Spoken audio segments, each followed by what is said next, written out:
Hi all friends, welcome back to Rashmi show YouTube channel. ಎಲ್ಲರೂ ಹೇಗಿದ್ದೀರಾ? ಅಯ್ಯಪ್ಪ ಎಲ್ಲರೂ ಚೆನ್ನಾಗಿದ್ದೀರಾ ಅನ್ಕೋತೀನಿ. ನಾನು ಕೂಡ ಅಷ್ಟೇ ಚೆನ್ನಾಗಿದ್ದೀನಿ. ಬನ್ನಿ ಇವತ್ತಿನ ರೆಸಿಪಿ ಏನು ಅಂತ ನೋಡ್ಕೊಂಡು ಬರೋಣ. ಇವತ್ತಿನ ರೆಸಿಪಿ ಬಂದು ಫ್ರೈಡ್ ರೈಸ್ ಮಾಡೋದು ಹೇಗೆ ಅಂತ ತೋರಿಸ್ಕೊಡ್ತಾ ಇದ್ದೀನಿ. ಸಾಸ್ಗಳನ್ನ ಬಳಸದೆ ತುಂಬ ಈಸಿಯಾಗಿ ಒಂದು 5 ನಿಮಿಷದಲ್ಲಿ ಟಿಫನ್ನ ರೆಡಿ ಮಾಡ್ಕೊಳ್ಬೋದು.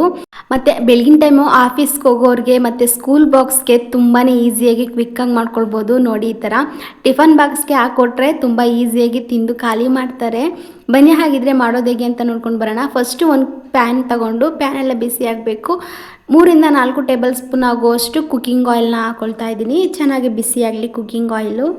ಕುಕ್ಕಿಂಗ್ ಆಯಿಲ್ ಇವಾಗ ಚೆನ್ನಾಗಿ ಬಿಸಿ ಆಗಿದೆ. 1 ರಿಂದ 7 ಹಸಿರು ಮೆಣಸಿಕಾಯಿನ ಸಣ್ಣದಾಗಿ ಕಟ್ ಮಾಡ್ಕೊಂಡು ಹಾಕೊಳ್ತಾ ಇದ್ದೀನಿ. ಹಸಿರು ಮೆಣಸಿಕಾಯಿ ಚೆನ್ನಾಗಿ ರೋಸ್ಟ್ ಆಗಲಿ. ರೋಸ್ಟ್ ಆದಮೇಲೆ 1 ಈರುಳ್ಳಿನ ಮೀಡಿಯಂ ಸೈಜ್ನ ತಗೊಂಡಿದ್ದೀನಿ. ಇದನ್ನು ಕೂಡ ತುಂಬ ಆದಷ್ಟು ಎಷ್ಟು ಆಗುತ್ತೋ ಅಷ್ಟು ಸಣ್ಣದಾಗಿ ಹಚ್ಕೊಳ್ಳಿ.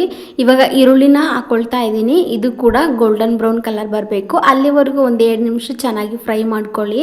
ಈ ತರಕಾರಿ ಎಲ್ಲ ಬೇಯಬೇಕಲ್ಲ, ಸೊ ಇದನ್ನು ಮೀಡಿಯಂ ಫ್ಲೇಮಲ್ಲಿ ಇಟ್ಕೊಂಡು ಮಾಡಿಕೊಂಡ್ರು ಆಗುತ್ತೆ. ನೋಡಿ, ಇವಾಗ ರೋಸ್ಟ್ ಆಗಿದೆ ಈರುಳ್ಳಿ.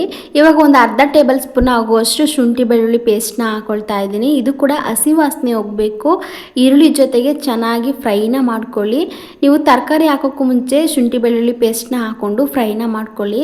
ಇವಾಗ ನಾನು ಬೀನ್ಸ್ನ ಹಾಕೊಳ್ತಾ ಇದ್ದೀನಿ. ನೋಡಿ ಎಷ್ಟು ಸಣ್ಣದಾಗಿ ಹೆಚ್ಚಿಟ್ಕೊಂಡಿದ್ದೀನಿ ಅಂದರೆ ಬಾಯಿಗೂ ಕೂಡ ಸಿಕ್ಕಬಾರ್ದು, ಅಷ್ಟು ಸಣ್ಣದಾಗಿ ಕಟ್ ಮಾಡ್ಕೊಂಡಿದ್ದೀನಿ.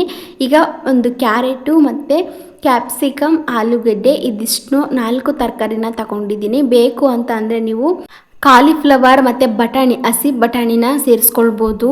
ನಾನಿಲ್ಲಿ 4 ತರಕಾರಿನ ಯೂಸ್ ಮಾಡಿಕೊಂಡು ಫ್ರೈಡ್ ರೈಸ್ ಮಾಡೋದು ಹೇಗೆ ಅಂತ ತೋರಿಸ್ಕೊಡ್ತಾ ಇದ್ದೀನಿ. ನಿಮ್ಗೆ ಯಾವ್ದು ಇಷ್ಟ ಆಗುತ್ತೋ ಆ ತರಕಾರಿನೆಲ್ಲ ಸೇರಿಸ್ಕೊಂಡು ಫ್ರೈಡ್ ರೈಸ್ನ ಮಾಡ್ಕೊಳ್ಬೋದು. ಈ ಥರ ಸಣ್ಣದಾಗಿ ಕಟ್ ಮಾಡ್ಕೊಳ್ಳೋದ್ರಿಂದ ತರಕಾರಿನ ಯಾವುದೇ ರೀತಿ ಬೇಯಿಸ್ಕೊಳ್ಳೋದು ಬೇಕಿಲ್ಲ ಸಪ್ರೇಟಾಗಿ. ಈ ಕುಕ್ಕಿಂಗ್ ಆಯಿಲಲ್ಲೇ ಚೆನ್ನಾಗಿ ಬೇಯ್ಕೊಳ್ಳುತ್ತೆ. ಇವಾಗ ನಾನು ಈ ತರಕಾರಿಗೆ ಸ್ವಲ್ಪ ಸಾಲ್ಟ್ನ ಹಾಕ್ಕೊಳ್ತಾ ಇದ್ದೀನಿ, ಯಾಕಂದರೆ ಈ ತರಕಾರಿಗೆಲ್ಲ ಸ್ವಲ್ಪ ಉಪ್ಪು ಇಟ್ಕೊಳ್ಳಿ ಅಂತ ಅಷ್ಟೇ. ಇವಾಗ ಕರಿಬೇವು ಸೊಪ್ಪು 1 ಗರಿ ಆಗುವಷ್ಟು ಕರಿಬೇವು ಸೊಪ್ಪನ್ನ ಸೇರಿಸ್ಕೊಂಡು ಅದನ್ನು ಕೂಡ ಚೆನ್ನಾಗಿ ಫ್ರೈ ಮಾಡ್ಕೊಳ್ತಾ ಇದ್ದೀನಿ. ತುಂಬ ಚೆನ್ನಾಗಿ ಸಾಫ್ಟಾಗಿ ಬೇಯಬೇಕು. ಅಲ್ಲಿವರೆಗೂ ಒಂದು 3 ಇಂದ 4 ನಿಮಿಷ ಚೆನ್ನಾಗಿ ಫ್ರೈನ ಮಾಡ್ಕೊಳ್ಳಿ. ಇವಾಗ ಬೆಂದಿದೆ. ನಾನು ಇವಾಗ ರೈಸ್ನ ಆ್ಯಡ್ ಮಾಡ್ಕೋತಾ ಇದ್ದೀನಿ. ರೈಸ್ನ ತುಂಬ ಬಿಸಿ ಇರೋ ರೈಸ್ನ ಹಾಕ್ಕೊಳ್ಬೇಡಿ. ಬಿಸಿ ರೈಸ್ನ ತುಂಬ ತಣ್ಣಗಾಗಬೇಕು.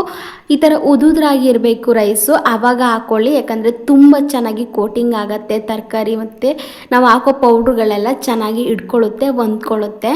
ಸೊ ನಾನು ಬಿಸಿ ರೈಸ್ನ ತಣ್ಣು ಮಾಡಿಟ್ಕೊಂಡು ಉದುದ್ರಾಗಿರೋ ರೈಸ್ನ ಇಲ್ಲಿಗೆ ಸೇರಿಸ್ಕೊಂಡು ಮಿಕ್ಸ್ನ ಮಾಡ್ಕೊಳ್ತಾ ಇದ್ದೀನಿ. 2 ರಿಂದ 3 ನಿಮಿಷ ತರಕಾರಿನೂ ಕೂಡ ಇದಕ್ಕೆ ಹೊಂದ್ಕೊಳ್ಬೇಕು. 2 ರಿಂದ 3 ನಿಮಿಷ ರೈಸ್ ಎಲ್ಲ ಬಿಸಿ ಆಗಿದೆ. ಬಿಸಿ ಆಗಿರೋ ಟೈಮ್ಗೆ ನಾವು ಪೌಡ್ರನ್ನ ಆ್ಯಡ್ ಮಾಡ್ಕೊಳ್ಳೋಣ. 1 ಟೇಬಲ್ ಸ್ಪೂನ್ ಆಗುವಷ್ಟು ಪೆಪ್ಪರ್ ಪೌಡ್ರು, 1 ಟೇಬಲ್ ಸ್ಪೂನ್ ಆಗುವಷ್ಟು ಗರಂ ಮಸಾಲೆ ಇಲ್ಲ ಅಂತಂದರೆ ಸ್ಕಿಪ್ ಮಾಡಿ. ಚಿಕನ್ ಮಸಾಲೆ ಪುಡಿ ಇದ್ದರೆ ಕೂಡ ಆ್ಯಡ್ ಮಾಡ್ಕೊಳ್ಬೋದು. 1 ಟೇಬಲ್ ಸ್ಪೂನ್ ಆಗೋಷ್ಟು ಚಿಲ್ಲಿ ಪೌಡರ್, ರುಚಿಗೆ ತಕ್ಕಷ್ಟು ಉಪ್ಪು. ನಾವು ಮೊದಲೇ ಉಪ್ಪನ್ನ ಆ್ಯಡ್ ಮಾಡ್ಕೊಂಡಿರೋದ್ರಿಂದ ತರಕಾರಿಗೆ ಹಾಕ್ಕೊಂಡಿದ್ವಲ್ಲ, ಸೊ ಹಾಗಾಗಿ ರೈಸ್ಗೆ ಇವಾಗ ನೋಡ್ಕೊಂಡು ಹಾಕ್ಕೊಳ್ಳಿ. 1/4 ಟೇಬಲ್ ಸ್ಪೂನ್ ಆಗೋಷ್ಟು ಉಪ್ಪನ್ನ ಸೇರಿಸ್ಕೊಂಡಿದ್ದೀನಿ. ನೀಟಾಗಿ ಇದನ್ನ ರೈಸ್ ಜೊತೆಗೆ ಚೆನ್ನಾಗಿ ಮಿಕ್ಸ್ ಮಾಡ್ಕೊಳ್ಳೋಣ. ಪೌಡ್ರೆಲ್ಲ ಹೊಂದ್ಕೊಳ್ಬೇಕು, ನೀಟಾಗಿ ಕೋಟಿಂಗ್ ಆಗಬೇಕು. ಅಲ್ಲಿವರೆಗೂ ಒಂದು 2 ರಿಂದ 3 ನಿಮಿಷ ರೈಸ್ನ ಮಿಕ್ಸ್ ಮಾಡ್ಕೊಳ್ತಾ ಇರಬೇಕು. ಮೀಡಿಯಂ ಫ್ಲೇಮಲ್ಲಿ ಇಟ್ಕೊಂಡು ಮಿಕ್ಸ್ನ ಮಾಡ್ಕೊಳ್ಳಿ. ಫ್ರೈಡ್ ರೈಸು ತುಂಬ ಚೆನ್ನಾಗಿ ಬಿಸಿ ಆದರೆ ತುಂಬ ಚೆನ್ನಾಗಿ ಟೇಸ್ಟ್ ಇರುತ್ತೆ. ನೋಡಿದ್ರಲ್ಲ, ಸಾಸ್ಗಳಿಲ್ಲದೆ ತುಂಬ ಈಸಿಯಾಗಿ ಪೌಡ್ರು ಐಟಮ್ನೇ ಹಾಕ್ಕೊಂಡು ಮನೆಯಲ್ಲಿ ಹೆಲ್ದಿಯಾಗಿ ಫ್ರೈಡ್ ರೈಸ್ನ ಮಾಡ್ಕೊಳ್ಬೋದು. ಇದಕ್ಕೆ ಬೇಕು ಅಂತ ಅಂದರೆ ನೀವು ನಾನ್ ವೆಜ್ ತಿನ್ನೋರಾದರೆ ಎಗ್ ಕೂಡ ಹಾಕ್ಕೊಳ್ಬೋದು. 2 ರಿಂದ 3 ಎಗ್ನ ಹಾಕ್ಕೊಂಡ್ರೆ, ಮೊಟ್ಟೆ ಹಾಕ್ಕೊಂಡ್ರೆ ತುಂಬಾ ಟೇಸ್ಟಾಗಿರುತ್ತೆ. ಆದಷ್ಟು ರೈಸ್ನ ಉದುದ್ರಾಗಿರೋ ಥರನೇ ಮಾಡ್ಕೊಳ್ಳಿ, ಇಲ್ಲಾಂದರೆ ಮುದ್ದೆ ಥರ ಆಗೋಗುತ್ತೆ. ಮಿಕ್ಸ್ ಮಾಡ್ತಾ ಮುದ್ದೆ ಗಟ್ಟತ್ತೆ. ಸೊ ಹಾಗಾಗಿ ಉದುದ್ರಾಗಿ ಆದಷ್ಟು ರೈಸ್ನ ಮಾಡಿಕೊಂಡು ಆಮೇಲೆ ಈ ಥರ ಮಿಕ್ಸ್ನ ಮಾಡ್ಕೊಳ್ಳಿ. ಮಕ್ಕಳಿಗೆ ಟಿಫನ್ ಟೈಮ್ಗಂತೂ ಈ ಥರ ಮಾಡಿಕೊಡಿ, ತುಂಬಾ ಇಷ್ಟಪಟ್ಟು ತಿಂತಾರೆ. ಮತ್ತು ಬಾಕ್ಸ್ಗೂ ಕೂಡ ಹಾಕ್ಬೋದು.